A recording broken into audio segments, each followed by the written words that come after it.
Folks, welcome to CSIS. Uh, Let me quickly introduce the speakers because I know we want to get right into talking about the report. To my left, I have David Berteau, Senior Vice President at CSIS. He runs our international security program here at CSIS, which is the umbrella organization that handles all of our defense work as well as our acquisitions. Mike Green is Senior Advisor and Japan Chair. And for our purposes today, they are the two co-authors and co-directors of the Force Posture Report. So without further ado, I'll hand it over to David. I think roughly we'll let David sort of start off and cover the process of the report, and then Mike will talk some of the regional implications. Thank you, Ryan. Good morning. We have about a 2.5-hour introductory remarks, and then we'll open the floor for questions. We're here to talk about base closures and why they're necessary. No, I'm sorry, different report. Many of you know that CSIS was selected by the Defense Department several months ago to undertake a study that was required by the fiscal year 2012 National Defense Authorization Act, Section 346, for an independent assessment of force posture options in the Asia-Pacific region as part of the Pacific Command's area of responsibility. Dr. Green and I were selected as the co-directors to undertake that study. We had a very short, compressed time frame. There was a statutory requirement that the report be delivered not later than 180 days after enactment of the law, which means when the President signed it, December 31st, 2011. We completed that study, delivered it to the Defense Department on June the 27th. The law also required that the Pentagon then provide comments from the Secretary of Defense on our report and submit both of those things, that is, our report itself and the Secretary's comments, to the U.S. Congress. And that was done under signature and a cover letter from Secretary Panetta on the 24th of July. Yesterday, the report was entered, or the unclassified sections of the report were entered in their entirety into the record of a hearing at the House Armed Services Committee, at which Dr. Green and I testified, followed by witnesses from the Defense Department. Many of you were actually present at that hearing, so of course you know that. And we've been in a bit of an odd situation for the last few weeks since completing our report. The report, of course, was the property, if you will, of the Defense Department. And typically when we undertake, we're commissioned to do a study for the government, we give the government our results. We like to sort of respect their prerogative when the report is done, so we don't immediately release it publicly.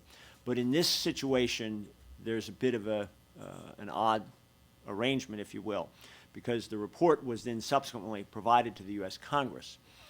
Typically, and this was certainly true in my time in the Pentagon, when the Defense Department or any government agency gives a report to the Congress, the report no longer belongs to the agency, it now belongs to the U.S. Congress. This is where Article 2 of the Constitution folds over into Article 1. And so the Pentagon's view typically is that, well, we can't release it, only Congress can release it.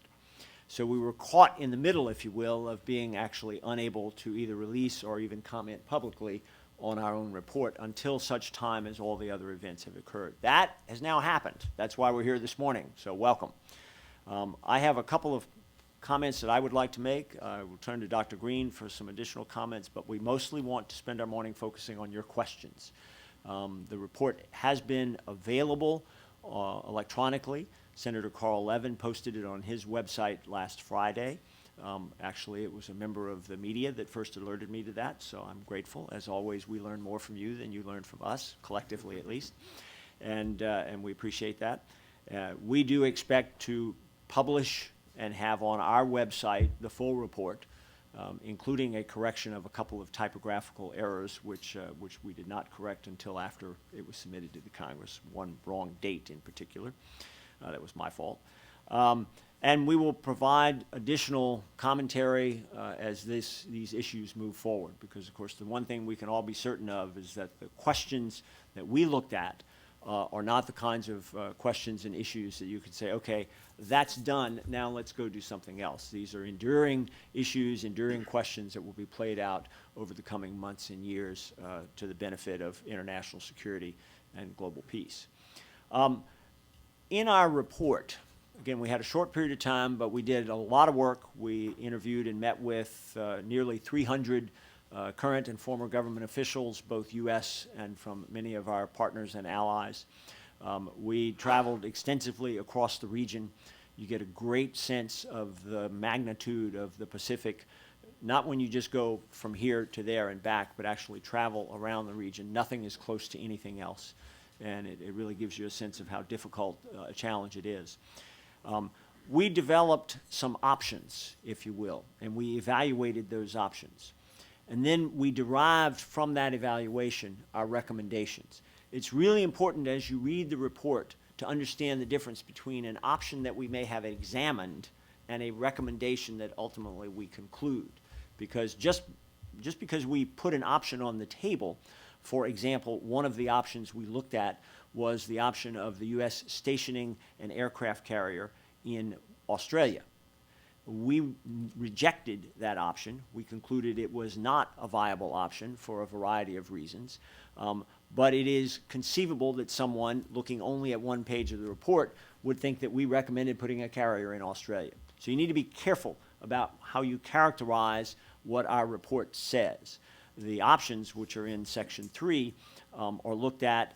We have 4 different sets of options, and they're looked at against 4 criteria. The 4 options are the status quo. What if you did nothing, moved no one? The second option is implementing the existing agreements. That would include the SCC agreement with the government of Japan for moving Marines from Okinawa to Guam, Australia, and Hawaii. It would include implementation of the strategic alliance with the Republic of Korea for operational control transition in 2015. It would include a host of other agreements that are already in place but have not yet been fully executed. The third option was an option of building up additional capability in the Pacific region. And the fourth option was an option that in the event the budget comes down a lot, sequestration or beyond, how would that affect the region and what would be some of the possible reductions? We looked at those options. We didn't recommend those options. Instead, we put 5 recommendations together that flowed from the evaluation. We evaluated the options, though, against 4 sets of criteria. One is the geostrategic political value, the value in the region, if you will, with respect to our partners and allies. The second is the operational value from a military point of view. What additional capability did it add, or what consequences, negative consequences, would it subtract from our overall capability? The third criteria was a set of affordability. Can we afford it? Is it within the budget? Do you have to have additional funds? How would you get those funds? And then the fourth criteria was whether you could actually execute it, the feasibility, if you will, of doing it. This would include things like the length of time it would take to do environmental impact statements, or would regulations need to change, or would, in fact, it need to have political approval by parliaments and legislatures across the region. All of those things could affect the feasibility. So those are the 4 criteria. Ultimately, you know our recommendations. I outlined them extensively yesterday before the House Armed Services Committee. They fundamentally fit into 5 central categories. Number 1 is a much stronger emphasis on integrating our engagement activities, U.S. engagement activities through the Pacific Command, both across the Defense Department, on the whole of government on the U.S. side, and with our allies and partners. A much stronger need for both more engagement and a better integration of that engagement. Our second recommendation was to implement the agreement with the government of Japan with respect to Okinawa, but to have some caution in terms of some possibilities of possible events that might get in the way of that. In particular, we looked at pursuing the continued transition from Marine Corps Air Station Futenma into the new facility to be built at Honoko, but we also recognize that that's going to take some time, and if something comes up along the way, the Marine Corps needs to have a plan B, if you will, of how they would continue to operate because the military capability is necessary. With respect to Korea, our third recommendation said implement the agreement for 2015, but with very careful checklists along the way to make sure that the capability for command and control and being able to execute the plans and defend the Korean Peninsula are sustained as part of that process. Our fourth recommendation said there are some additional capabilities that add a lot of value. We'll be glad to go into those in detail with you. They range from adding one or more nuclear attack submarines located at Guam, where there is some capacity, transitioning a amphibious ready group to provide more lift for the Marine Corps to be consistent with the distributed laydown plan that is part of the agreement in April, adding additional capability, stockpiles of munitions, pre-positioned stocks, missile defense, survivability options, if you will, dispersal across the region so you get more capability. And then the fourth recommendation was we basically, when we looked at reductions that would come from sequestration or other budget cuts, we concluded that the current force posture is the minimum. And there's really not a lot of opportunity for additional reduction in the Pacific region for U.S. forces, even if, in fact, overall, globally, the Defense Department would be coming down. We did, however, find a couple of places where we think is a strong value in examining some consolidations and some changes that would lead to some efficiencies, if you will, largely in Northeast Asia, in Japan and Korea. But we didn't actually recommend anything other than the Defense Department take a good hard look at it. We didn't recommend closing any bases, consolidating any bases. We just proposed some options. So those are our recommendations, and that's our process that we followed. Mike, would you like to add a few things? Thank you. Thank you for coming. I had 2 emails this morning from the region when I woke up about the report. I had a lot of emails, which was gratifying in a way. The first email was from a friend of mine who's a senior officer in the Japanese military who said, I read your report and it needed more hard power to deal with the China problem. And then the second email was from an Australian defense intellectual who said, there's too much hard power in your report. We're going to antagonize China. And that, in a way, is the essence of the challenge, frankly, that our friends in the Defense Department face, trying to articulate and organize their strategy. We have very hard, real, concrete security challenges, operational plans, and alliance exercises to deal with them, like the problem with North Korea, which we go on some length in our report. We have practice and experience dealing with disasters like the tsunami and earthquake that hit Japan, or the 2004 tsunami that I worked on when I was in government, where we generally with our partners responded quite well. We're able to identify, name, blame, and target terrorist organizations with partners, for example, in the southern Philippines. But the hardest one to articulate for the U.S. government, and the hardest one in some ways to find consensus on and to have a balanced strategy, is what we do about the really big long-term question affecting order, stability, and American access in Asia, and that is, what role will China play with its growing power and influence? And you have a variety of signals coming out from the U.S. on this one. Many of you saw this morning's Washington Post story about air-sea battle. And if you're in Beijing and you read that, you think U.S. policy and strategy towards China is to prepare to go deep and bomb Chinese cities. But you hear out of Admiral Greenert, the CNO, and General Schwartz, this is not about China in their presentation at Brookings and elsewhere. The Congress, quite frankly, was confused why they were spending so much money on military construction on Guam for a few Marines, not a few, a brigade of Marines.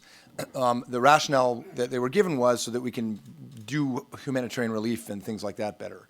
And it wasn't clicking. That's part of the reason why legislation was passed asking us to do an independent assessment. We, David and I and our teams deserve a lot of credit. Nick Setcheny and Greg Kiley, the deputy directors, are here. We also drew on the expertise of Stephanie Sanek on defense and the Asia team here, Victor Cha and Chris Johnson and Ernie Bauer and others. So we came to this with some experience, and we looked hard inside the U.S. government, across the commands with our allies, to figure out what the central kernel or the central theme in the strategy was. And frankly, we had to look a little bit harder for that than we thought we'd have to. The commands we met with, U.S. Army Pacific, U.S. Marine Corps, PACOM, so forth, were really impressive and are thinking strategically. Secretary Clinton has championed this move to the Pacific that we once called the pivot, but we don't call it that anymore. There's a lot of focus on Asia. There are a lot of ideas. There's a lot of strategy and a lot of planning. Our first recommendation really was it needs to be better integrated. And it needs to be pulled together. It really needs to be pulled together, drawing on the considerable expertise of the commands in the region. But it can't just be a military thing. We're trying to build a strategy that crosses the line beyond what militaries do alone. A lot of our counterparts in Asia have civilian control of the military, and the civilian leadership, political leadership, needs to understand what the strategy is. Congress needs to understand. We didn't put this in the report, but as we thought about it afterwards, there's a precedent in the 1992, 95, and 98 for the Pentagon actually publishing an East Asian strategic report. So that's one of our recommendations. It's not that we didn't see some good strategic thinking on the military diplomatic side. It just was not, in our view, integrated in a place where internally the U.S. government understood the strategy, where allies could completely comprehend it. And that's why separate themes like air-sea battle today in the Post and so forth are sort of, I think, sending confusing signals. The reality is we have to walk and chew at the same time, walk and chew gum at the same time. With respect to this hardest to define strategy, which is China. And it's easier for me and David out of government to say many of these things. We have a definite advantage, and I think we might have contributed a bit, even though we are not speaking for the U.S. government, and our report does not necessarily represent all or even most of the administration's policy. We tried to articulate the rationale for forward presence, and I felt yesterday it resonated with the committee we testified before. There are two ways to think about it. In peacetime, we and our allies and partners want to create an environment, or as they say in the Pentagon, shape an environment where nobody, you can't completely control Abu Sayyaf Group or Jemaah Islamiyah or North Korea, but certainly not China or others in the region. Nobody who has a stake in the region would even contemplate confrontation. And you want to create that environment by demonstrating that the U.S. is committed to its allies, that we are prepared with friends and partners to deal with instability or crises, whether it's disasters or terrorism, that we're not going to allow vacuums or chaos to undermine the order we've all enjoyed, and that in this process of engaging with our friends and partners, we're also interested, all of us, in doing more with China and the PLA, whether it's disaster relief or exercises. That requires a forward presence. There's logic to dispersing the presence more the way the administration has by sending Marines to Darwin and Guam, so you have more and faster response time to regional situations. The other half of it is you want to convince countries in the region that if they do start contemplating confrontation or changing the order, it just isn't worth it militarily. They can't win. The cost would be too high. And that's really deterrence. That's not the main purpose of our strategy, but if you're not credible on the deterrence side, then you're not going to be effective on the phase zero or the peacetime shaping. And for deterrence, we need to take note of what's called A2AD capabilities. China and others are developing the missiles and capabilities to make it very hard for the U.S. To operate carrier battle groups and so forth inside the first island chain. On the other hand, the first island chain includes some of our most important allies like Japan. So we need to maintain our forward presence there to demonstrate that we are able to operate. We need to develop technologies. We need to develop the support infrastructure. And that's why some of the capabilities we focused on included missile defense, attack subs, and amphibious ready groups. It's hard for people in government to articulate this, which is part of the reason we were asked to do it, perhaps. But at the end of the day, the purpose of U.S. strategy is to win the peace, is to have a cooperative relationship with China, with everyone in the region, to build patterns of cooperation. But you can't do that without forward presence, and you can't do it unless you have credibility on the deterrent side, and that's why both aspects are in the report. So happy to entertain your questions. So logistically, we have microphones around the table. If you have a question, please try and make your way to a microphone. For those in the back, we can repeat your question. This will be available by transcript and audio visual later, so please do try and take the microphone, and we'll start here. Thank you. Takashi Oshima from Asahi Shimbun. Two quick questions about defense spending. One is on page 20, in the last sentence. Basically, it says the U.S. defense spending cut could prompt the hedging behavior by allies. I was just wondering that, could you tell us a specific example, what kind of behavior you are implying by saying that hedging? This is my first question.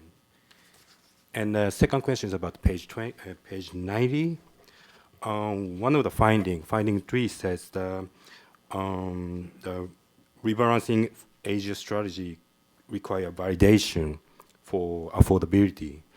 So I just want to make sure that is my understanding correct, that basically are you saying that it is not clear right now whether the rebalancing strategy is feasible in terms of affordability?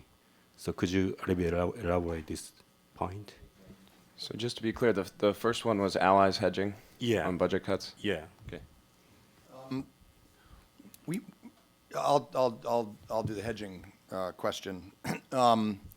We argued that forward presence is important to dissuade or deter adversaries from trying to confront our allies or partners or challenge our access. It's also useful and important because we can build networking and cooperation among allies and partners. All of that shows solidarity. All of that shows willpower to not allow a change or challenge to the prevailing open maritime order that we all enjoy. But the reality also is that all of our allies in the region, all of them, have to calculate how credible the U.S. commitment is. And I think that polling shows, and we have a lot of details in our country studies on the polling, that in Japan and Korea and the Philippines and Australia, the polls about the U.S. alliance relationship are very positive. But at some level, always allies have to wonder. And you can see some of the hedging or precautions allies will sometimes take. We're now discussing with Korea whether or not Korea's ballistic missile ranges, surface-to-surface missile ranges, should be extended. I think a lot of people look at that and say it's a legitimate requirement for Korea, but others look at it and say there's a little bit of hedging here. Korea wants its own unilateral capability to strike. We have active discussions with Japan and Korea about our extended deterrent nuclear umbrella. Why? Because there's a little bit of, not a lot, but just a little bit of doubt as North Korea develops nuclear weapons and China's ballistic missile inventory expands, whether we can do what we've always done in terms of the nuclear umbrella. It's not the first time. It happened in the Cold War. It's happened throughout history. If we don't have forward presence, one strategy that's been put forward is because of the A2AD and North Korean ballistic missiles and all the rest, we ought to move everything back and then smack them, hit them hard if they threaten or attack us. Some people call it global strike. The problem with that is if you don't have skin in the game, if you don't have forces forward deployed, if you're not ready to operate in that envelope, which I think we are, we conclude we are, then our allies will naturally, as we would, start questioning how much unilateral capability they need to have, just as a hedge. And that's destabilizing. It shows weakness in our alliance to adversaries, makes it harder to control escalation, it makes it harder to develop the kind of interoperability that would make us more effective in a crisis. Allies and partners need their own capabilities, no doubt about it, but we don't want it to be because of hedging that sends the wrong signal to everyone in the region. In addition, and I'll make one comment, one addition to Dr. Green's comment before addressing the affordability issue. You know, the minute the U.S. takes any action that looks like we're pulling back, there's a tendency on the part of the Chinese to come sneaking around and say, you see, you really can't count on those guys to stay here. So the hedging actions often reflect that as well. The affordability issue has two key dimensions. One is actually what's in the budget now and what's going to happen going forward.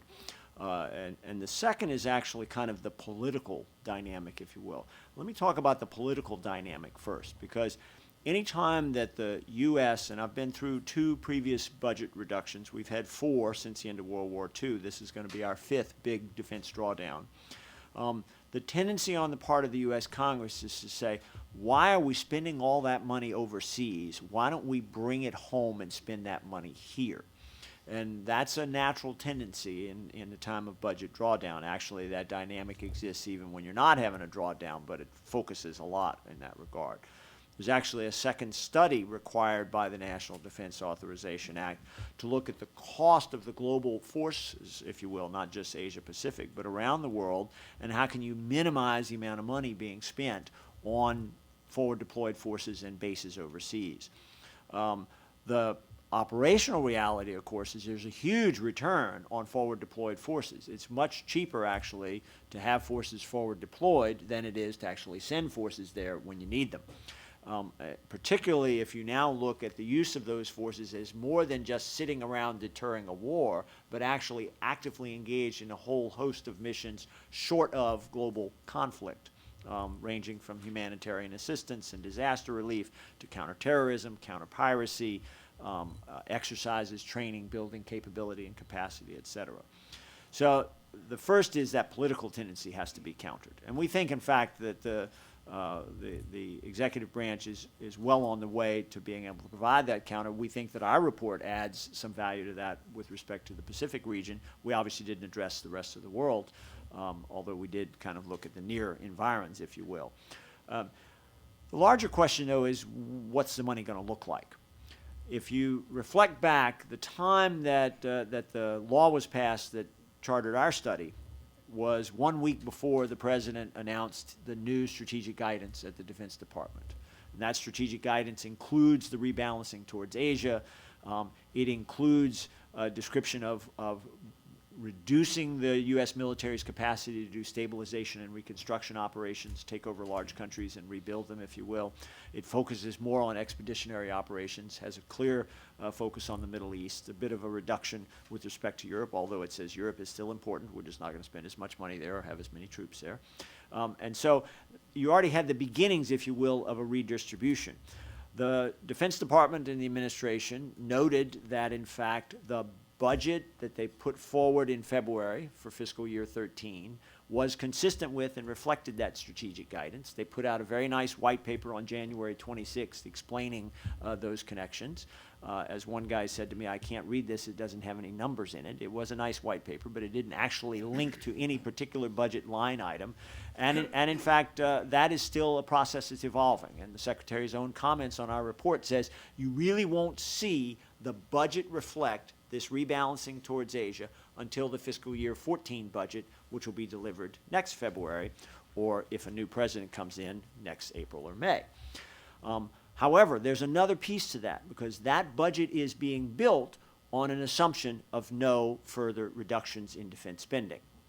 And as you know, if you watched yesterday morning's hearing with Ash Carter, the Deputy Secretary of Defense, and Jeff Zients, the Acting Director of OMB, there is, in fact, a sword hanging over our head called sequestration for additional reductions beginning in FY13 and on into 14.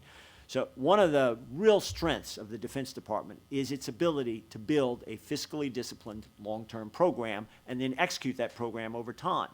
The value of a rebalancing towards Asia depends upon that 6-year future year defense program reflecting that rebalancing. Right now, we don't have any visibility into it because it's being developed, and we also know it's being developed against a baseline of dollars that may or may not be real. So there's 2 levels of uncertainty there, what's in it and what's coming out of it. And I think that those are huge questions that we can't answer yet. We're worried about it, and when we say it needs to be revalidated for affordability, it's exactly in that context, against the real dollars that are likely to be there, against the real plan that the Pentagon is still evolving today. And obviously, we couldn't evaluate anything against something that doesn't exist yet. And we made certain that we said, you guys need to do that as soon as you've got it in place. It needs to be part of your process. Can you make your way to a mic right in front of you? They're only at the table. Richard Sis, military guy. Deputy Secretary Carter said last week in Tokyo that abundant resources would be there for the pivot from shutting down Iraq and Afghanistan. What's your take on that? At an arithmetic level, Secretary Carter is right. Abundant resources will be there, assuming they actually stay in the budget. There are two levels of those resources. One, of course, is the supplemental account, the Overseas Contingency Operations account. That's slated to go down. We do not have a number for FY14. There's a placeholder of $44 billion in the Pentagon out year, but that's not what they're building towards. But there's a second piece of that. Much of what we proposed as part of this rebalancing is not all that expensive. In fact, you can do it with the forces you have in place today. The only really expensive pieces have to do with military construction, and we urge that, in fact, that be done in a steady way, with early pieces being done now that are going to make sense no matter what the ultimate force posture is in Asia. And, of course, there's some assistance from the Japanese government in making that expenditures. I don't know what his definition of abundant is, Richard, but I would replace abundant with sufficient. And I think sufficient resources, my view is no matter what happens to the budget, if the priorities are distributed properly, the money will be there to sustain the force posture necessary for the Asia-Pacific region. But those priorities have to be exercised and in place, and in order to be exercised, they have to be articulated, not only articulated internally to the Pentagon, but articulated to the U.S. Congress, which has to go along with them. And that gets back to our recommendation that, in fact, that integrated strategic package has not yet been articulated in such a way that either the public or our allies and partners or the Congress can go along with it. It doesn't yet have a framework to set those priorities. You want to add anything to that? I do. We're beyond the scope of the report now. We're not asked to look at defense. We're not asked to look at force structure overall for the U.S. military. We were not asked to look at budget or sequestration or anything like that. We were asked to look at force posture strategy options for the Pacific, Asia-Pacific region. So we're both speaking now in our personal capacities, and this is not in the report. I think that whether or not there are abundant resources will depend on whether or not there is sequestration. And the difference between planned and announced defense cuts now and the defense cuts that could come over the next decade if sequestration happens, in terms of the ability to execute anything like the strategy we heard in the U.S. government or we described here, it's enormous. You know, the current defense plan's roughly $50 billion a year. That's the size of Japan's annual defense budget every year. If it's sequestration, you roughly double that. We did not run the numbers on this. I would be hard-pressed to see how we could maintain the same number of carrier battle groups, the amphibious ready groups we think are necessary. So sequestration potentially, and you know, Secretary Panetta and others have pointed to this, potentially debilitating. My hunch is, I think David would agree, we'll probably avoid that doomsday scenario. But in the near term, I do think, again, outside the scope of our report, but I do think we're paying an influence price. I think we're hurting ourselves. Part of the strategy the Defense Department and the administration is trying to implement is to reinforce credibility in American commitment and forward presence, stabilize the region. And the President as Commander-in-Chief, in my view, has some responsibility to make sure our signals to the region are the right signals. I don't think the sequestration process has helped us. In a year or two, it may not matter, but right now, I don't think it's helping us. Yes, right here. Sandra Irwin with National Defense Magazine. I wanted to ask Michael Green your assessment of China as a peer competitor in a military sense, because you talked about A2, D2 anti-access, which kind of makes it an asymmetric enemy, but what's your take on whether they can be a true peer competitor in the future? I should note that our colleague Tony Cordesman has just finished a really excellent assessment of Chinese military power. And I'd refer you to that. It's out on the web now, right, Ryan? And we drew on his expertise and some of his research staff as we were preparing our report, in addition to Chris Johnson and others. You know, the Chinese military modernization has been rapid, more rapid than I think most estimates expected 5-10 years ago. There is no doubt that the PLA is developing some important capabilities that are asymmetric in the A2AD area, the ability to threaten bases and carriers with ballistic missiles, cyber, huge growth in the number of submarines and surface combatants and tactical aircraft, and the list kind of goes on. That makes it, that changes the operating environment that the U.S. military has to think about in the Western Pacific, not only inside the first island chain, which is Japan, you know, Taiwan, Philippines, that, but straight down through Guam even. PLA surface combatants have been exercising in that area too, you know, on the Pacific side of Japan and around the area that is the second island chain where Guam is. That complicates our planning. On the other hand, I think that in military terms, China has some enormous challenges. There's corruption, endemic corruption in the PLA. They have enormous, they don't have anything like our experience in terms of joint and combined operations at a senior level. They don't really have any significant allies they can rely on. They have none, basically. I mean, Pakistan, North Korea. Whereas the U.S. has a broad range of quite important and powerful allies. We're not standing still in missile defense and in other areas. Our technology is moving forward too. We have certain asymmetrical advantages as well, undersea warfare. And China is still remarkably dependent on open sea lanes. Over 90% of China's hydrocarbons are imported from the Middle East oversea. Through the Gulf and the Indian Ocean. So China's not an autarkic actor in the system. It has lots of dependence and therefore lots of vulnerabilities. So there's no rational reason why we would ever fight.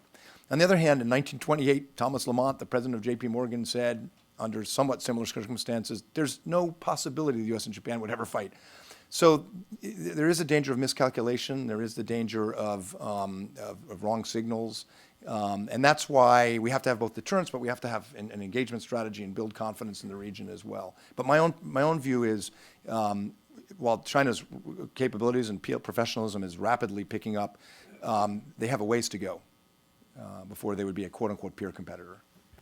Let me add one thing to that, Sandra. I mean, it's easy for us to go into the analytical approach of a comparative assessment, if you will, right, of China versus U.S. at a military level. That's the wrong framework in which to look at the issue. It's an important set of numbers to know, but I think as Dr. Green has pointed out, ultimately our objective is not just to sustain capacity and capability to essentially have the Chinese wake up every morning and say, could we win today? And the answer to that is always no, so that sort of keeps you from doing it. But in fact, to change the nature of the competition and to change the way in which China thinks about its own future and its role in that future, and to create and open up opportunities for positive outcomes rather than negative ones. I tend to fall into a sort of a Cold War mentality of slipping back into an arms race mentality here. That's clearly the wrong way to go.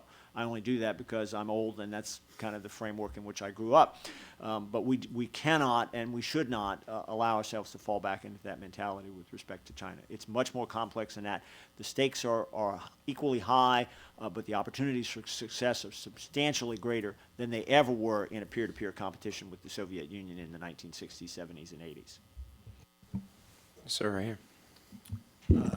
Good morning. My name is Paul Curring. I'm with the Globe and Mail of Canada, and I'd like to follow on Sandra's question and tie it into what you both were talking about in terms of articulation. Is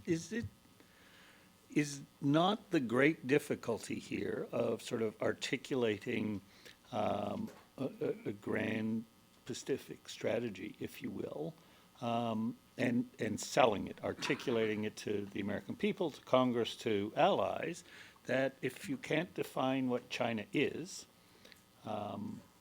Is it an adversary? Is it a peer competitor? Is it an enemy? I mean, I'm old enough too. It was very easy in the Cold War because if you can, if the evil empire exists, then you have a stance vis-a-vis the Soviet Union. It's not at all clear to me how all these pieces fit together without that kind of crucial crown piece, which is what is China? And that's, in some ways, an unanswerable question. And so that's why this is a complicated strategy to develop and to articulate. I thought President Obama put it quite well. I worked in the White House for 5 years. I was a bit envious of my successors because I thought they crafted the language quite well when Hu Jintao came in January last year, and the president said that China and the U.S. have an enormous stake in each other's success, which is completely different than the situation with the Soviet Union. A weak China, a China that's not succeeding in developing its society and its economy is not good for us. It's not good for us economically, and frankly, I think it presents more security challenges than what we see today, and I think much of the region views it that way as well. So, I think basically since the 1990s, the mid-1990s, we've had a strategy in the U.S., it's been bipartisan, that builds on our approach since the 70s of engaging and working on expanding cooperation with China. But in the mid-1990s, there was more of a hedging element and more of an element of trying to reinforce the order in Asia so that it's welcoming to China but not tempting for Beijing to try to change that order. And that's why this is about, the military piece is important, both in terms of engagement and building patterns of cooperation and deterrence, but also, we note in our report, we have to have an effective trade policy, we have to have effective diplomacy, we have to build multilateral cooperation in institutions. It's not just about preparing to fight with China. And if the strategy becomes all about preparing to fight with China, we will lose the peacetime objective we're trying to achieve. Countries will not sign up for that with us. So we have to be careful to calibrate this. And for the most part, I think the U.S. has gotten it generally right. But it is hard to articulate. Henry Kissinger has a great book about China, which came out a few months ago, and its core theme is essentially two things. Number one, advice to America: don't leave. Stay there. Stay in the Pacific. Stay engaged with China. Stay engaged with all of the nations in the region. The second is, from the point of view of all those nations, don't make us choose. Let us have relations with both. And in order for us to have relations, along you say, stay engaged, we have a mutual stake in one another's success. The same is true for every other nation in the region, and that is partly what makes it so complicated. You know, there's an old saying that war is God's way of teaching geography to Americans. Because we tend not to pay attention to big parts of the world until we have to send troops there. We need to figure out a way to teach America the geography of the Asia-Pacific region without having a war. Because ultimately, that is exactly what this is about. It is the survival and expansion of the global economy and its dependence upon the Asia-Pacific region as part of that. And I think we need to make sure that that's why it's more than just a military exercise. We don't want to have to learn that geography actually through engagements, or through conflict. We want to do it through engagements. Sir, right here. I'm Yoso Furumoto, reporter with Mainichi newspaper. Thank you for doing this. In his opinion, Secretary Panetta expressed his concern over the number of Marines to Guam. But I didn't find anything drastic in this report myself. Do you have any idea why he reacted to this point? No. We did a preliminary report that was not published. The Defense Department asked us to look just at the distribution, or the so-called distributed laydown of the Marines, 4 Marine Air Ground Task Forces in Okinawa, Guam, Hawaii, and Northern Australia. And then we built on that and incorporated our initial preliminary findings into this report you've seen. In some ways, the Marine move to Guam was that issue was really at the genesis of this report we were asked to do, because I think members of the Senate in particular could not understand or accept the explanation of why we were spending so much military construction for Marines. And the problem was that, for reasons David said earlier, the Pentagon could not give them numbers, budget numbers that could be tested by the Congressional Budget Office. They couldn't give them exact timelines. They could tell them how long it takes to construct things. But there are so many variables, environmental impact statements. How much would Japan pay? How much will Australia pay exactly for northern, what will our defense budget be? So we were asked to look carefully at that as part of our study, and our conclusion was the plan to send just below 5,000 Marines to Guam has operational and strategic merit, which we can go into if you like. But we weren't able to validate that it could be implemented, given all the uncertainty. On the other hand, we said it would be a big mistake to just stop everything and wait until the Pentagon can give those certain budget projections and certainty about environmental impact statements and so forth. That we really had to have momentum. We had to show we were investing also in this process, the way Japan committed to invest $3.1 billion in April. And so that's why we focused on things we know we will want in Guam no matter what, and those are detailed in the report. That doesn't mean that we rule out the implementation of the full MAGTF move to Guam. We just couldn't say to the Congress that we validate it could be done. So I think probably the Secretary, is committed to Japan and Australia will do this and wants to say, we're going to do it.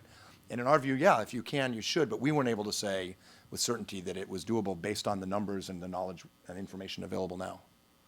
Let me elaborate on my no. We don't know, obviously, why the Secretary said what he said. He did not consult with us on his comments on our report. We were not, however, constrained to look only at what is in the budget today. Our examination of the options says by the time you finish implementing the transition of Marines from Okinawa to Guam, Australia, and Hawaii, it may be 10 years from now because of the long timelines involved. The Pentagon says we will have 182,100 Marines in the in-strength forever, right? That's the new number. That number has been forever going forwards, but it's only been forever going backwards for 6 months. And so we looked at options in which the overall in-strength of the Marines might be less. Maybe you go back to the 172,000 that you had before 9/11. Under that scenario, perhaps not as many would end up on Guam.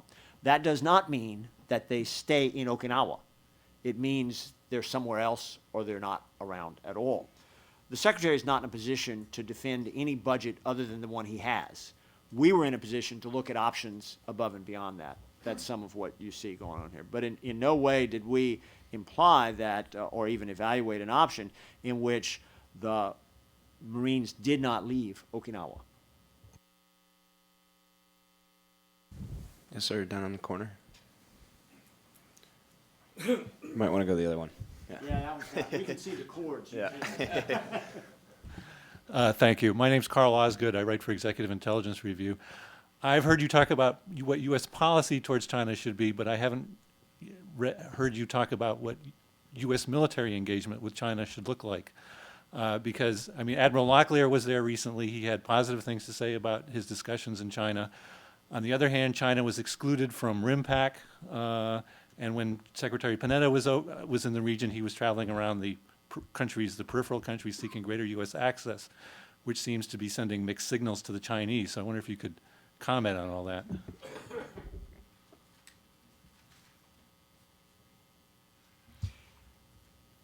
We have a long history of military-to-military engagements with folks who might not be our best friends. And there have been serious attempts over the years to increase and regularize military-to-military engagements with China. Obviously, visits by people like Admiral Locklear can begin to fall into that category. It's also true, and we looked at this as part of our recommendation for not only a better integrated but a more robust engagement strategy across the region, that sometimes that interaction can best be done through a third party, where we're not the lead person in, but we're behind somebody else. And that's part of the value of engaging with partners and allies across the region as well. I think there's a strong emphasis on continuing to do that, but there's some questions as to whether that's enough. Mike, you might want to comment a little bit on the above mill-to-mill and at the political level, if you will. So, first of all, there's no way, given the realities of our respective situations, that the U.S. and China are going to make each other privy to all exercises, planning, tech capabilities. That's just not going to happen. The fact China didn't get invited to RIMPAC is not surprising. The fact we weren't invited to some of China's exercises with the Russians or their unilateral exercises isn't expected. That would probably be a bridge too far. We just don't have that level of trust and confidence, and nor will we for some time. But there is enormous value in developing relationships between senior military officers and junior officers, so that people understand the limits of each side's intentions, so that they know who to call in a crisis, so that they can begin to look for opportunities where we might do more things together in disaster relief or anti-piracy and so forth, which all helps to build more confidence. I think we want military-to-military cooperation more than the PLA does. That's okay. I don't think we should want it so much that we change our policies in order to preserve military-to-military cooperation. The Chinese side will periodically cut these things off when they're unhappy with us for arms sales to Taiwan and other things. To my mind, the military-to-military is valuable. It's not so valuable that we should defend it at the expense of other interests, but we should keep slogging forward and doing what we can. The other point is the part of the problem, the Japanese Defense White Paper was delightfully candid about this last week. I mean, part of the problem we have is that there are real questions about about oversight of the PLA within the Chinese system. The Central Military Commission, chaired by Hu Jintao, vice-chaired by Xi Jinping, has oversight of the PLA, but that's it. You got two civilians. There's no, the Foreign Ministry doesn't know what the PLA is doing. There's no civilian Department of Defense. There are no committees or think tanks overseeing, and there are more forces than just the PLA. There are maritime services that are expanding their capabilities. So part of our strategy really has to be, how do we engage in a broader dialogue? It'll have to be at the President's level, the Secretary of State and Defense, where we're kind of leaning on our civilian counterparts in China to be more accountable for what the military is doing. If we just have military to military, we almost reinforce the kind of separateness of the PLA within the Chinese system, which is probably not where we want to go. And the opposite was true historically, for instance, in the military-to-military exchanges with the Soviet Union that began in the 1980s. What we're able to do there is actually let the Soviet military learn enough about our military capability that when it came time to implement glasnost and perestroika, they interposed none of the objections that they might have done otherwise, because they could see what they were up against. That same dynamic will not occur in China, and so the ultimate value of the exchange is at a fundamentally different level. Yeah, Jeff. Jeff Dyer from the Financial Times. You talk in the report about the idea of dispersing military bases and forces around the region. You mentioned already Darwin and Guam. Could you say a little bit more about other places you think should or could be very important for the U.S., possible greater ties with the Philippines, with Vietnam? So dispersal, which mostly means airfields, is an important dimension of U.S. forward deployment, forward engagement strategy today, for a couple reasons. One is our bases are concentrated because of history in Japan, Korea, big industrial countries with the capacity to provide host nation support and logistical support and train together. We haven't had bases in Southeast Asia for, over 2 decades. So we're not going to have bases in Southeast Asia, very likely. I was struck that Secretary Panetta went to Cam Ranh Bay. I personally don't think we're going to have a base in Cam Ranh Bay in the foreseeable future. But we are going to want access. We are going to want the opportunity to fly C-130s in. We're going to need to respond to humanitarian crises all around that arc. We know that. We know that. And so some pre-positioning, some training, some access to airfields, not just for us, but for Australia, Korea, Japan, the EU, China, anybody who wants to contribute in an emergency, relief supplies and so forth.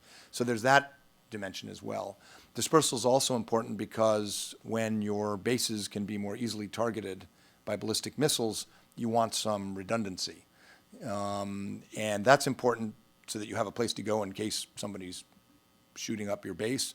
But it's also important because it complicates the other guy's planning. They have to start looking at an array of possible targets, and the more that there's a broad regional approach to this, the more it would dissuade a country from thinking it's worth trying to fight, because you will have a network of airfields and facilities that are used for a variety of things that kind of over time belong to everyone, and so it's an added level of security and engagement. It's not new bases. It's places. One of the things we looked at was ask ourselves the question, if you were starting from a blank map and you had forward deployed forces that you wanted to cross the Pacific, where would you put those forces?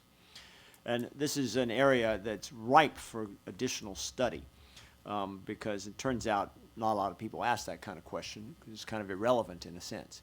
But we concluded you'd probably be many of the places you are. You'd want to be on the Korean Peninsula because of the dynamics there. You'd want to be on Japan because of the strength of the alliance. You'd want to be on Okinawa to some extent because of its strategic location. So the Northeast Asia side, we're not too bad. Southeast Asia is where we no longer are. We used to be. But we're not building new bases. We're not going to go back to unilateral American base structure across the region. It's much more now a question of shared bases, of access, of rotationally deploying ships and forces and aircraft, both combat aircraft and support aircraft. And we urge in our report increase in the use of shared basing, not only in the regions with partners who aren't strong alliances, and who there'll never be a NATO. There's not going to be a NATO in Southeast Asia or across Asia. In fact, it's not our desire to have it be that way. But increasing in shared basing as well with the Koreans and the Japanese and the Australians at the high end, if you will. So it's not a question of huge investments, and it really is a question of, in fact, taking that partnership and that engagement to a higher level at the basing structure as well.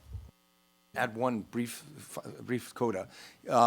For many of the countries in the region, especially Southeast Asia, it is reassuring to have Royal Australian Air Force C-17s landing. It's reassuring for Korean or Japanese forces to occasionally stop in, for the U.S. to regularly do it. All of that presence, not just the U.S., but across the region, especially in Southeast Asia and given the South China Sea, for countries like the Philippines, it's a nice reassuring signal that we all have a stake in open access in this region. So it's not just good for the U.S. I think it has attraction, short of bases, for a lot of countries in the region. Yes, sir. My name is Hiroshi Ito with Asahi Shimbun. Thank you for doing this. Let me ask you about Futema issue. You evaluate Iejima and Naha as a possible alternative, but what do you think of the feasibility of both of the alternative? To my knowledge, U.S. and Japan government have already considered on Iejima issue, but I think they've already given it up because of the feasibility. So what do you think of that?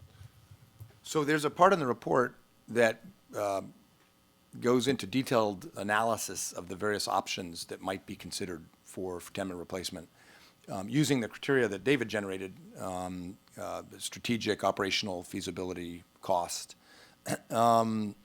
And when we looked at all the options and considered these different factors, none of them were scored as highly as the Henoko plan, as the current FRF plan. And we looked pretty hard. We spent a good amount of time in Okinawa, and we spent a lot of time poring over maps and so forth.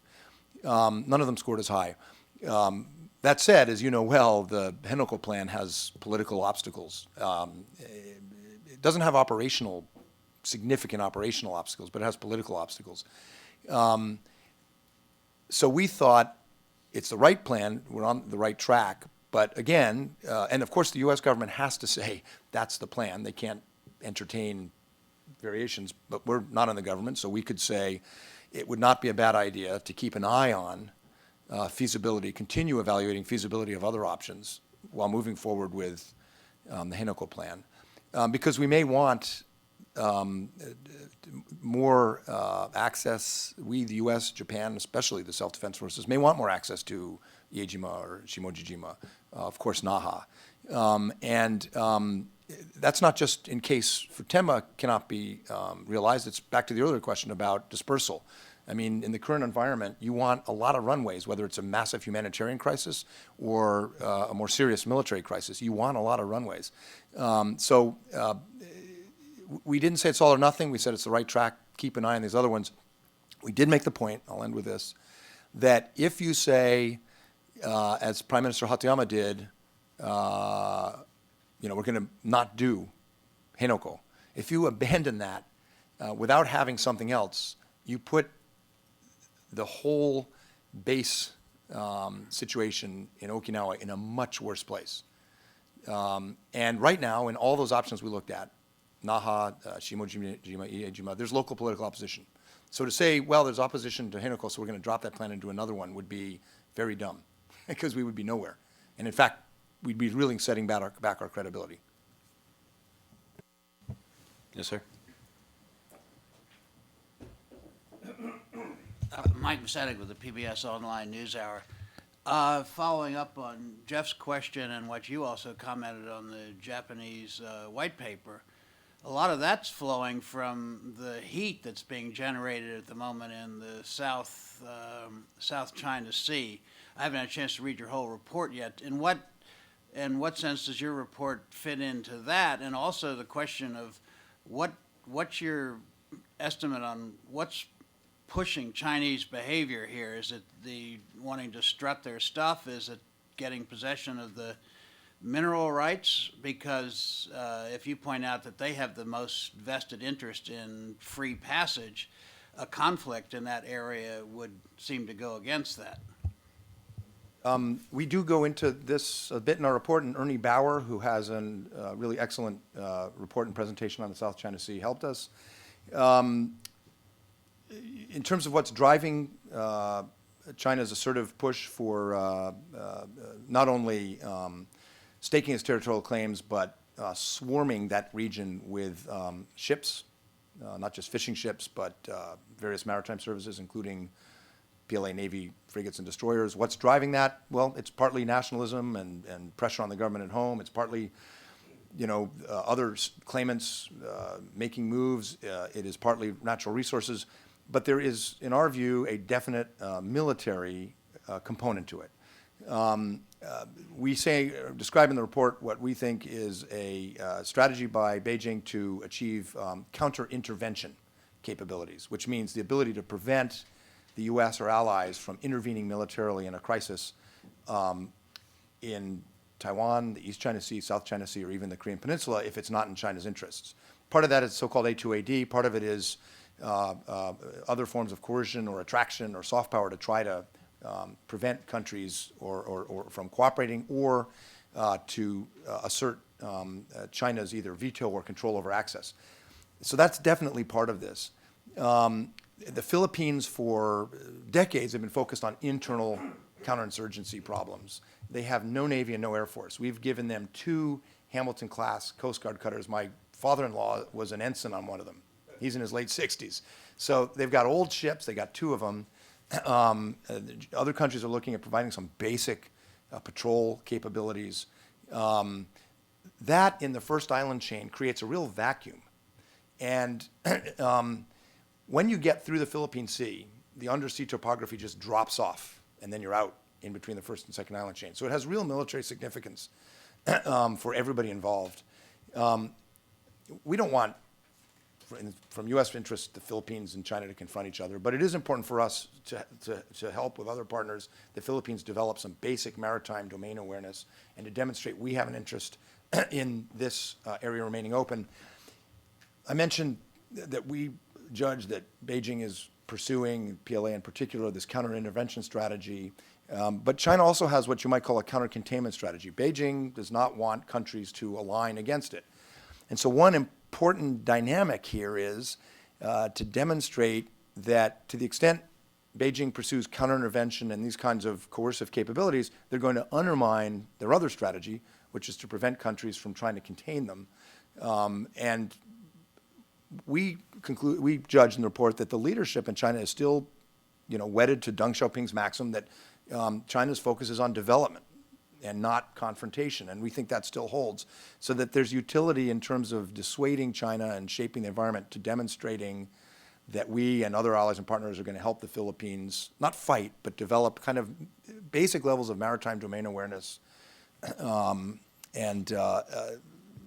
That is one of the drivers. I think the other ones you mentioned are certainly there, but this is one of them, the military dimension.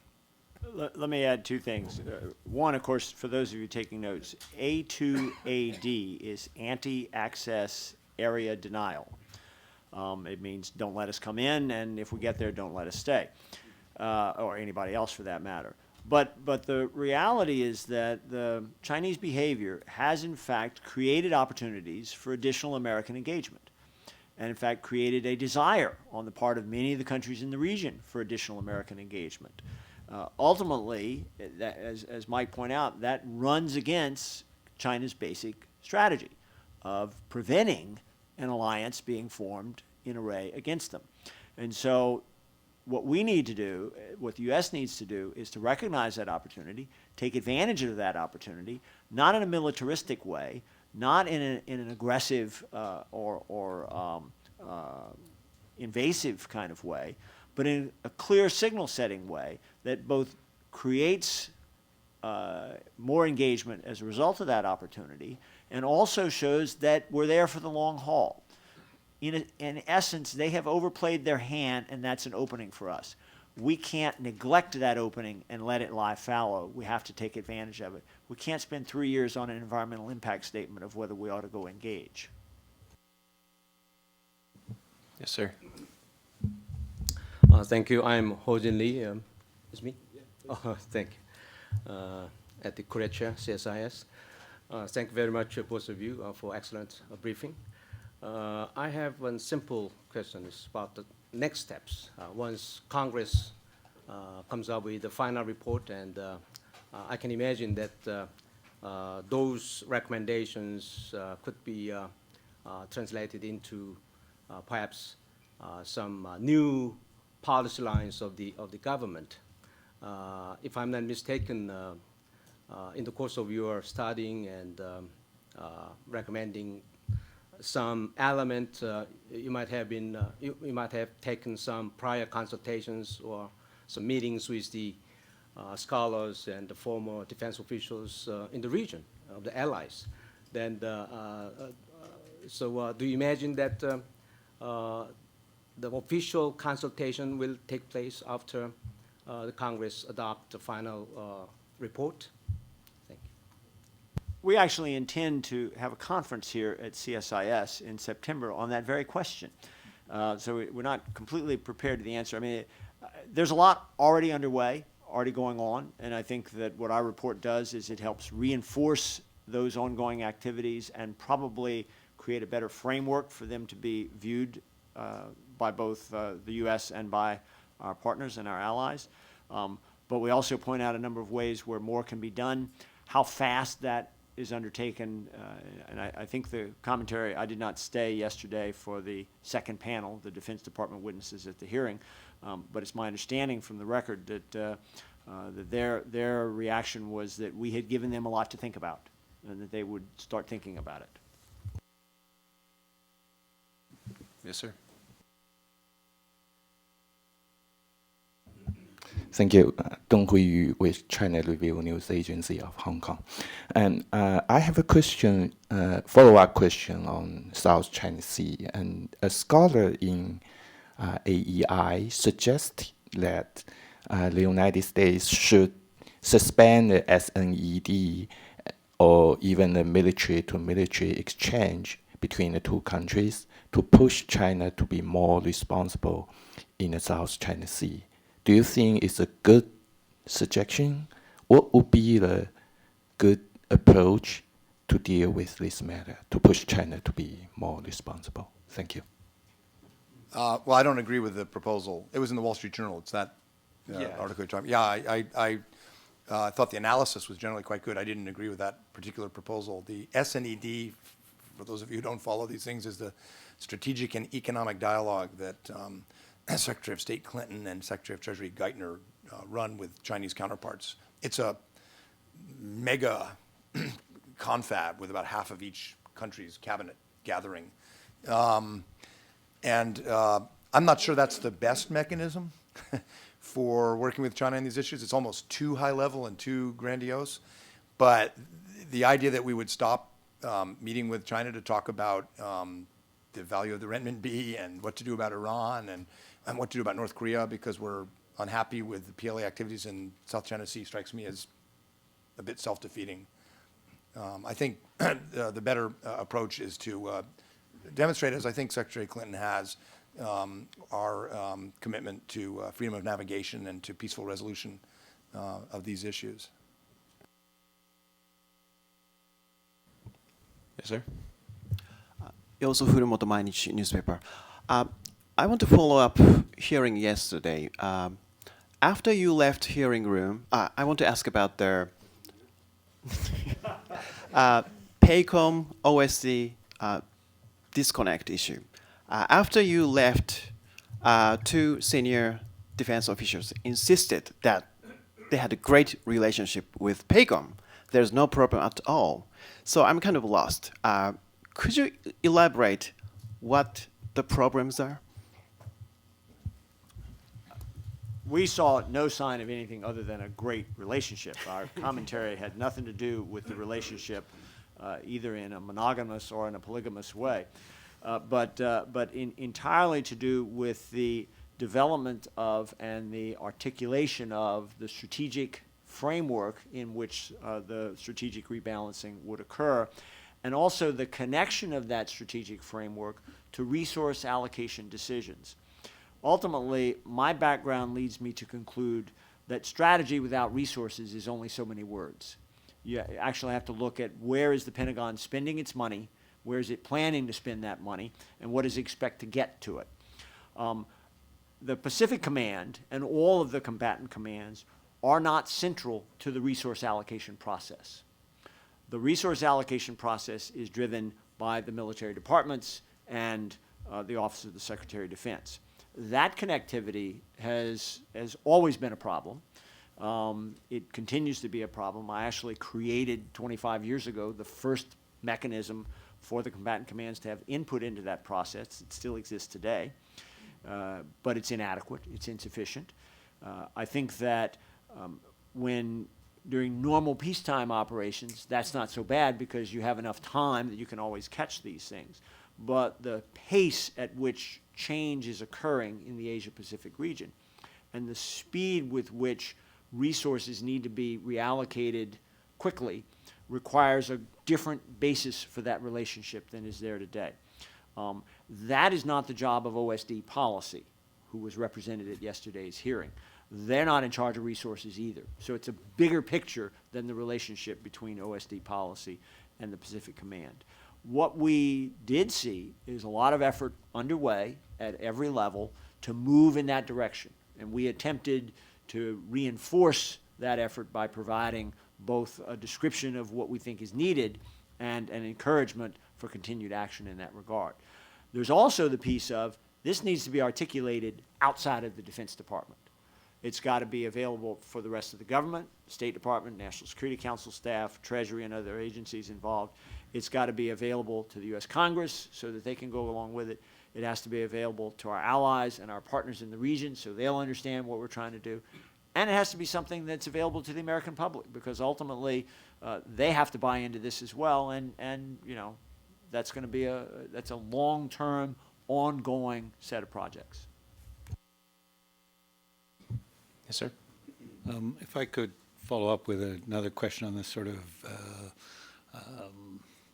interface, if you will, between the visibility or the selling a strategy and the actual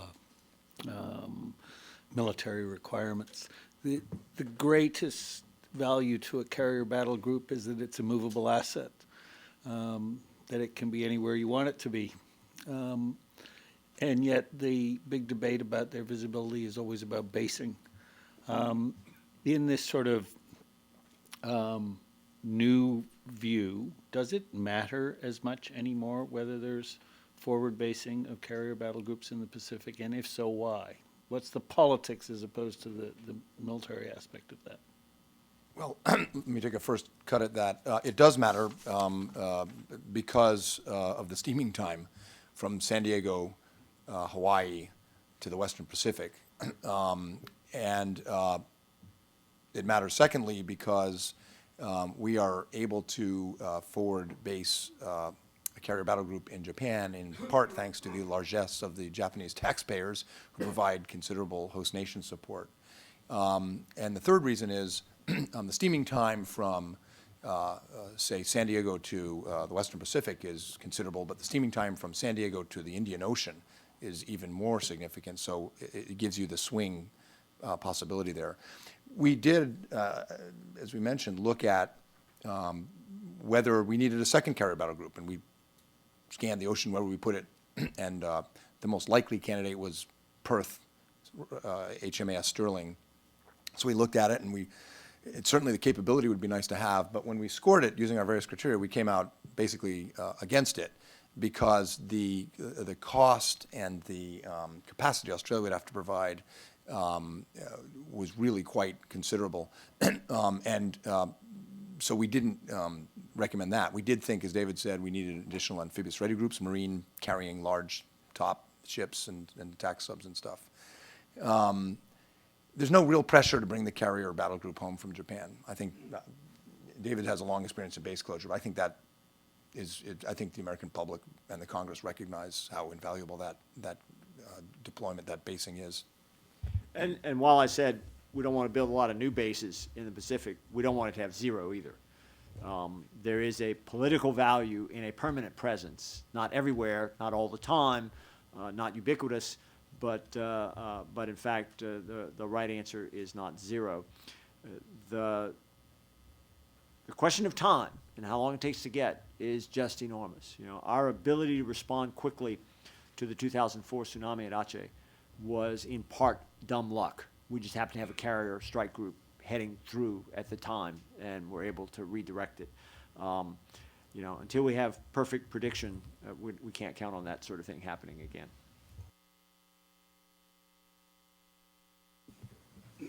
Yes, sir. Thanks again. Oh, yep. Okay. First, excuse me. I'm Yoshiro Mukayama with the CSIS Japan chair. I'm wondering if you think there is any key precondition for actually taking your recommendation on the report. For example, Middle East doesn't go any more unstable, or no further economic downturn in the United States, or stability in the politics of key regional allies come up to my mind. Well, those are all pretty important variables. We did at one point in the report acknowledge that there were these other variables. You actually mentioned most of them. The other one is Korean Peninsula. You know, our force posture requirements would change quite a bit if the Korean Peninsula unified. So we didn't go into a lot of detail about what U.S. forces would look like on the Korean Peninsula post-unification. We hinted at it, but so there are variables that, you know, if we wanted to make this a 500-page report, we could have gone into, but the Korean Peninsula unification is one that would probably, as we suggest, require fewer permanently deployed ground forces on the Korean Peninsula, probably. It depends on the circumstances of unification and how cooperative it was among the big powers. We did, you know, in the country studies, we tried diplomatically to assess some of those questions about political stability, commitment to U.S. relations, alliance, so on and so forth. That's in section 2 of the report. Those are all very important variables. And then, as we mentioned, although we didn't go into great detail about it, you know, the defense budget's really critical. But I think our assumption was, based on current planned cuts, this is an implementable strategy. Even the magnitude of the cuts from the round 2 of the Budget Control Act, sequestration in fiscal year 13, additional cuts in 14 through 21, It's not so much the total magnitude of those cuts over 9 years that's the problem. It's the arbitrariness and the distribution of those cuts chronologically. You know, what Secretary Panetta calls the goofy meat axe approach to sequestration, which is exactly the same percentage taken off of every line item in the budget. That's a level of impact that's impossible to manage effectively, if you will. I think we all believe that if two things occur, one is a continued focus on the priority of the Asia-Pacific region as important for America's interests, and we certainly think it is. And second is a manageable and judicious approach to allocating cuts over a decade that it's easily affordable under any set of reasonable budget cut scenarios. I don't include automatic cuts of sequestration the way OMB intends to implement it as falling into the category of reasonable. Yes, sir. I'm Kaisen Oze from TV Asahi Japan, TV Asahi. So my question about the MV 2012 Osprey deployment issue.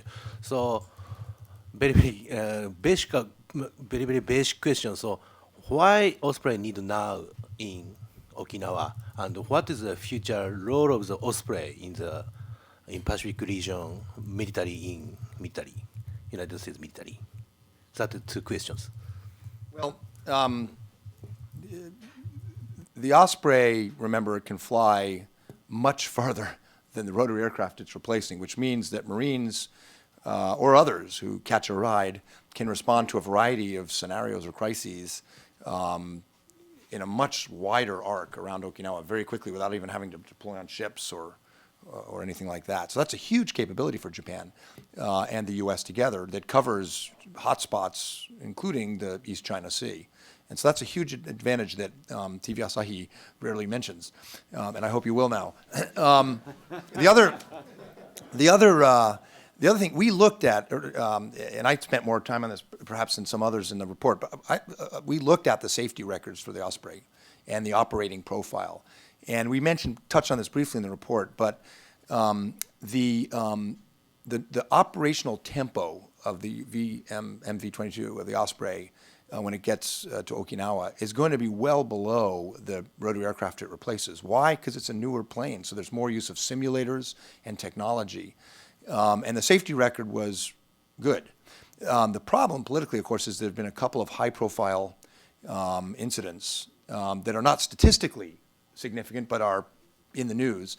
And after, in my view, after the U.S. and Japan in the April 2+2 reached a new kind of approach on FTEMA replacement, it took that issue out of the news a bit. It moved it aside. And so I think a lot of people who are unhappy about the whole FTEMA situation were looking for something. I'm not saying TV Asahi was, but I think a lot of people were looking for something that they could make the new crisis, and they chose the V-22. Could the U.S. government have done a better job explaining the advantage for U.S. and Japanese security from that kind of aircraft? Yeah, the U.S. government probably could have done a better job. But to the extent we looked at it in our study, it made a lot of sense. I think we got time for one more, and let's let someone who hasn't. Leaping from China Radio International. First, I would like to hear your comments on reactions from Congress and Defense Department on your options and recommendations. Second, Michael said at the very beginning that some people say there's too much fire in your report, and others say your solutions are not strong enough. What is your estimate of China's response to your report? Thank you. With respect to both the Defense Department and the Congress and the reception of our report, I want to reiterate something Dr. Green said yesterday in testimony. We had stellar cooperation across the board from the beginning in our efforts to undertake the study and in our efforts to complete the study. Secretary Panetta's comments, while he raises a few objections to some of our positions, particularly as noted the hint that we might tolerate fewer than 4,700 Marines in transitioning to Guam, our concerns that, that in fact we ought to put some caveats into the implementation of OPCON transition in Korea, and our fundamental belief that in fact there's more work to be done on the strategic framework and on its connection to resources. Those are objections he raised. By and large, I think the Secretary and the Department of Defense in general found that, that our report reinforced much of what they need to do and gives them a better framework for undertaking that. That's been the reaction we've had off the record as well from the various entities, commands, and other agencies with whom we met over the course of that process. With respect to the Congress, there's been a very avid interest in the details. We not only had the hearing yesterday, we've had a number of meetings with staff and with members, not only after the report was delivered, but as part of the process because they were stakeholders along the way as well. We expect that interest to continue. We expect to have an ongoing discussion and dialogue going forward with the legislative branch. And I think that part of what the value of our report is it reminds the government that in fact there's more than one branch involved in this. The executive branch has its role to play, but the legislative branch also has a role to play, and that the two of them need to be in some synchronization with one another going forward. And I think our report serves well to remind both of them of that and of how to play that role and what some of the substance ought to be. As to the Chinese reaction, I'll leave that entirely up to my colleague. Well, there's been a lot more reaction from Chinese scholars and commentators on the air-sea battle concept being put forward by the Center for Strategic and Budgetary Assessments, which is not a government entity. It's a think tank like us. They were doing work on this, and they put forward a military concept, and there's been a lot of reaction to it because it has maps of targets in China and so forth. I think it'd be much, much better to have a dialogue about, with no disrespect to CSBA, they do excellent work on military strategy, but I think it'll be healthy, in my view, to have a dialogue about some of the ideas in this report. Because it's looking at all the dimensions of how strategically the U.S. would manage its interests and its alliances and at the same time, build a more cooperative relationship with China. And when I was in the Bush administration, the catchphrase we used for U.S.-China relations from the beginning was, we seek a cooperative, a comprehensive, and a candid relationship with Beijing. And I think over those 8 years, we had a pretty good relationship with China, but we were candid. And I, for my part, I think it would be very healthy to have a dialogue, both in government and among scholars, about what really is U.S. strategy, comprehensively. Don't focus just on this one military concept that's still being debated and developed, air-sea battle. But what's the comprehensive set of U.S. interests and strategy? What's China's comprehensive set of interests and strategy? At CSIS, we've had a lot of those dialogues. I'm leaving tomorrow to go to Aspen, Colorado for a dialogue with Chinese counterparts on U.S.-China relations, and I'm certain I'll hear something about this. But to me, that kind of candid dialogue is better than one part of the U.S. government saying, it's not about China, and then another part saying, we're going to go to the wall and fight the big one. It's a comprehensive, complicated relationship, and it's useful to have a dialogue and debate about what our strategies are, what our thinking is. I've advertised one. I have a chapter in a book with Wu Jinbo of Fudan University where we do this back and forth dialogue about what is China's strategy, what is U.S. strategy. I think that's necessary. Folks, I'd thank you all for coming. I would remind you, through the course of the briefing, they talked about a number of other reports and scholars' work, South China Sea, China military buildup. All of that can be found on our website. Please follow up with myself or my colleague Colin Quinn in the back of the room if you need help directed to that. On our homepage now is the written testimony that David and Mike gave yesterday to the HASC Readiness Committee. So be sure to check that out as well. And please help me thank these guys for their briefing.